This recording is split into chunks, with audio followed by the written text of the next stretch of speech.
Looks like an old crane tank.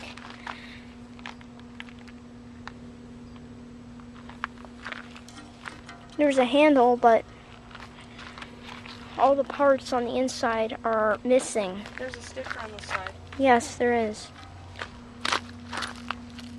Inspected by Crane Plumbing.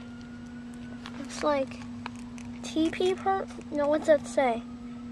TIPMOONEY, I think. Okay. January 5th, 1990, it looks like.